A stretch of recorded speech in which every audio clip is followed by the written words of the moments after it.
Tout pour investir, le déchiffrage. Avec deux grands Manitou, du patrimoine. Marion Chapelle-Massot de Carion, bonjour. Bonjour Antoine. Merci d'être là. Le grand Manitou de la macro, des marchés, du climat de marché, Wilfried Galland de Montpensier, Arbevel. Alors, on va peut-être ouvrir avec ça. Je le disais tout à l'heure, avec ces interrogations. L'IA est devenue monstrueuse dans l'économie mondiale, je crois qu'on peut le dire.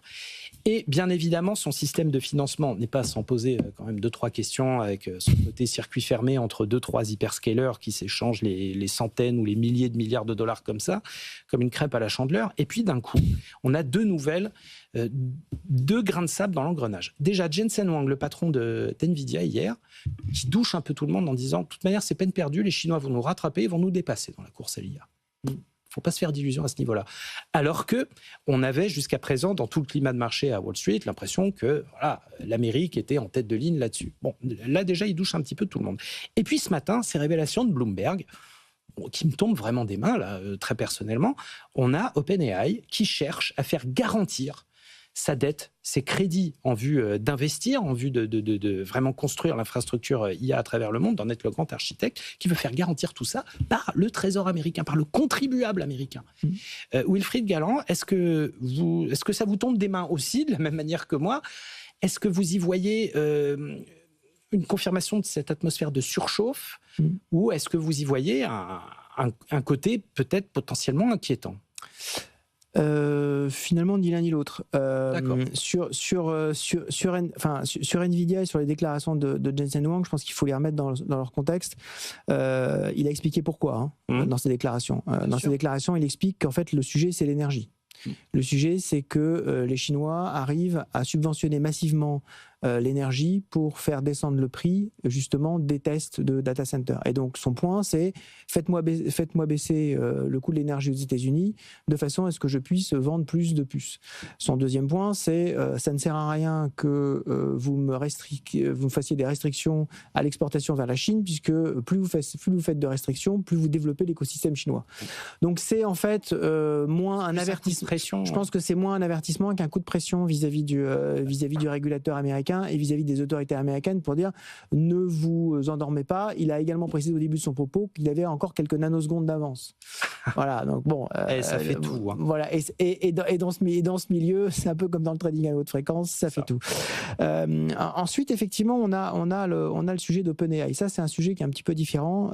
Et là, effectivement, on est dans une déclaration qui effectivement est un peu à l'envers de ce qu'on attend en général de patrons de la tech, puisqu'ils nous disent j'ai besoin du contribuable américain pour être sûr que mes activités seront effectivement garanties.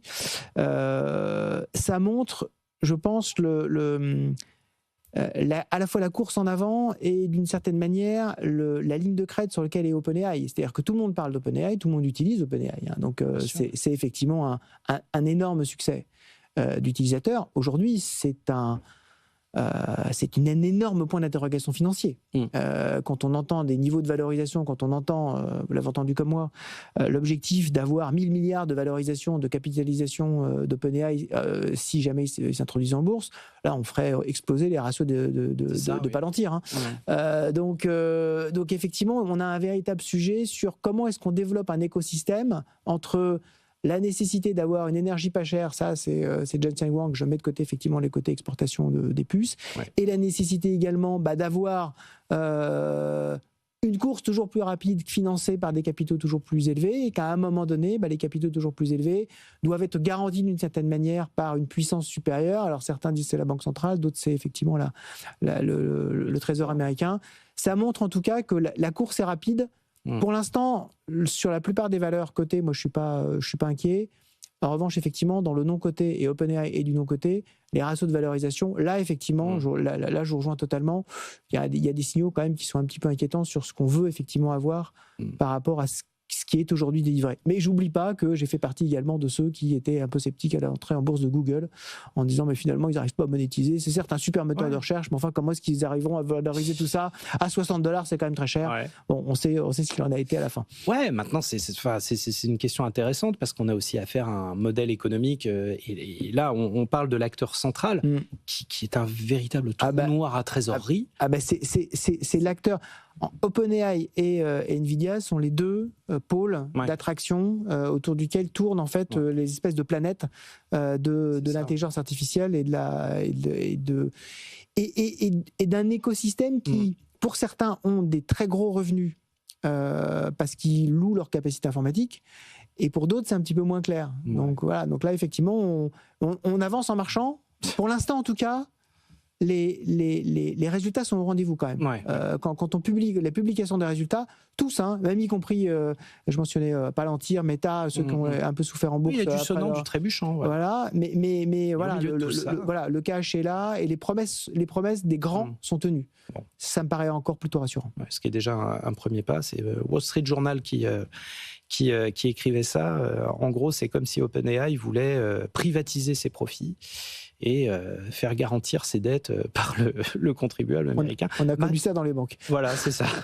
Elles étaient en crise. Ouais. Voilà. Et le secteur automobile américain, même chose, il était en crise. Bon, bref, c'est beaucoup de questions. Mais alors justement, Marion Chapelle-Massot, parce que là, on est dans l'infiniment grand. Dans notre quotidien, nous, quand on veut gérer notre patrimoine et qu'on fait confiance à des entreprises pour dégager des profits, des dynamiques de croissance, etc., comme ça, qu'on est sur de telles failles telluriques qui sont en train de bouger, la clientèle se pose de plus en plus de questions, finalement, de savoir si, est-ce qu'on attend ? Est-ce qu'on attend que les choses temporisent un petit peu pour se lancer ? En plus, à notre tout petit niveau quotidien, en France, à côté de ça, on est incapable de faire un budget, on ne sait pas où on va, point de vue fiscalité. Je suppose que vous devez avoir des tas de questions en ce moment. Oui, le téléphone sonne beaucoup en ce moment.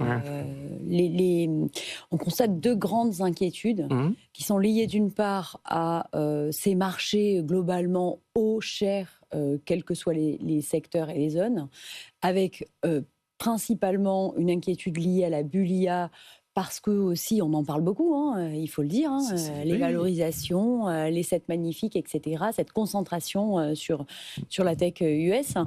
Et puis, d'autre part, évidemment, l'instabilité fiscale qui, tous les jours, on a un nouvel amendement. Un impôt par jour, voire deux. Absolument, un impôt par jour, une fiscalisation maintenant des fonds euros. Le dernier truc, c'est l'augmentation de la CSG quand on libère de l'assurance vie, quoi. Absolument. C'est avec une augmentation du taux en plus, qui donc touche quand même pas mal d'épargnants, parce que la CSG, tout le monde. C'est donc, vous, moi, nos auditeurs. Absolument, c'est pas. Et puis on n'a pas beaucoup de biais d'optimisation non plus sur cet impôt, donc il est direct. Voilà, donc. On a vraiment ces deux questions, ces deux grosses problématiques. Donc, d'une part, on a quand même du cash parce qu'on a de l'épargne.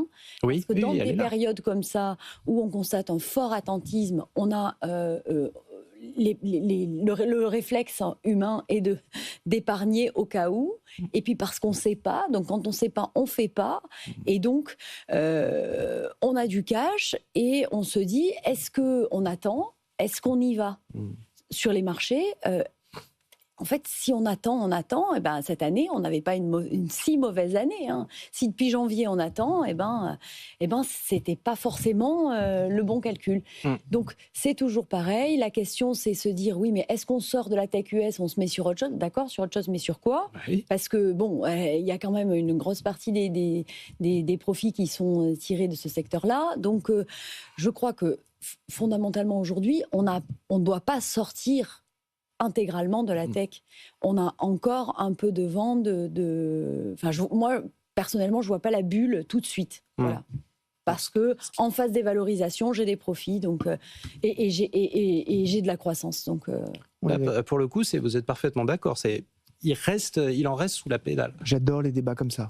Voilà. Où on peut être d'accord pour des motifs parfois différents. Exactement. Ce qui compte, c'est deux choses. C'est la valorisation et la croissance des profits. Quand vous regardez Nvidia, vous avez en gros 30 fois les profits et 30% de croissance. Donc si vous divisez l'un par l'autre, en gros vous avez un ratio profit sur croissance de 1. Tant qu'on reste là-dessus, c'est pas inquiétant. Le sujet, c'est évidemment tant qu'on reste là-dessus. Et donc toute la question est là. C'est effectivement, est-ce que on va rester sur ces motifs-là? Mais là où je rejoins totalement Marion, c'est vous connaissez une de mes phrases favorites, mon cher Antoine, depuis le temps sur les marchés. Sur les marchés, le monde se divise en deux catégories, les optimistes et les pessimistes. Les pessimistes font de l'audience, les optimistes font de l'argent. C'est ça. On ne s'interdit pas évidemment de faire les deux. Oui. Mais ce qui est important, c'est effectivement de se dire que tant que les résultats d'entreprise sont là, tant que les profits sont là, et on le voit. La progression des marchés cette année, elle s'est pas faite sur des valorisations supplémentaires. Elle s'est faite sur la progression des profits. Donc c'est plutôt rassurant, c'est plutôt relativement sain. Avant, on pouvait se poser des questions. Aujourd'hui, on a été plutôt relativement raisonnable en fait dans la progression de valeur. Je mets de côté, il y a toujours des exubérances sur des secteurs, des valeurs particulières qui sont adorées des investisseurs particuliers américains, tout spécialement. Mais pour le reste, en fait, on a été raisonnable, en tout cas, on a de vraies raisons d'avoir ces niveaux aujourd'hui de valorisation, mais il faut que les promesses soient remplies. Absolument. Et bon, on le rappelle, ne rien faire et rester statique, c'est aussi une position de marché, c'est aussi un trade, c'est aussi une position. Marion Chapelle-Massot, on a commencé cette saison de Tout pour investir à la rentrée avec, il n'y avait que 2 mots, or, Luxembourg. Voilà, on voyait que ça. Bon, là aussi, on est sur une forme de temporisation. L'épargnant a compris qu'on n'allait pas non plus les triper totalement, qu'il n'était pas question de ça. Est-ce que vous sentez quand même une forme de retour à un calme relatif en se disant, on va attendre que ça se tasse, là, quelques mois, jusqu'à la fin de l'année, et ensuite prendre les décisions? Est-ce que ce n'est pas le moment de faire le point avant d'agir plutôt que de se précipiter? Oui, alors on se précipite jamais, je crois, jamais. En matière patrimoniale. Jamais. Ça, c'est un grand principe de base, quoi qu'il en soit. Je peux pas vraiment dire que les choses se soient calmées parce que avec reste de l'inquiétude. L'ersatz d'ISF qui fait son comeback, autant vous dire que beaucoup se posent la question encore, pour ceux qui n'y sont pas, du Luxembourg, et aussi de sortir des fonds euros. Sortir des fonds euros pour 2 raisons. La première, c'est que elle finance quand même une grande partie de la dette française qui n'est pas à son beau fixe. Et puis, d'autre part, parce que pour la sécurité financière aussi de leurs avoirs. Donc, ces 2 points sont encore d'actualité. Je peux pas vous dire le contraire. Après, j'appelle toujours dans ces moments d'instabilité fiscale où, effectivement, on l'a dit, même si le budget est voté, on ne sait, il doit encore passer au Sénat, voire en commission mixte paritaire. Et donc, pour l'instant, il naît une taxe tous les jours, mais on ne sait pas où on va aller. Et donc, encore une fois, dans ce climat-là, j'invite à la prudence dans les stratégies de contournement de tel ou tel amendement, quoi, parce que là, on n'en a pas fini. Et puis, on ne va pas suivre le but par but. Non. Dans quelques semaines, il y a certaines choses dont on ne parlera plus, quoi. Non. Je pense c'est ça. Il faut avoir une vision beaucoup plus long terme. Et puis, on sera toujours à temps de prendre les décisions en fonction des lois, d'arbitrer vers de l'épargne peut-être plus sur des valeurs plus productives comme le souhaite le gouvernement, pour sortir des fonds euros si toutefois il y avait une taxe supplémentaire par exemple, ou d'aller au Luxembourg pour éviter la loi Sapin. En tout cas, la boîte à outils, elle est là, elle est toujours là, et vous la retrouvez tous les jours dans Tout pour investir. À 11h30, aujourd'hui, on sera avec Marie-Christine Stronquin, rédactrice en chef patrimoine des Échos. Merci d'avoir été là pour commenter encore une fois cette actualité pesante, mais stimulante. Et je retiens que on en sort avec un léger optimisme. Prudent, toujours. De l'optimisme prudent. Voilà. L'optimisme prudent. Merci beaucoup, Wilfried Galland, Montpensier Arbevel et Marion Chapelle-Massot de Carion. Merci d'avoir été avec nous.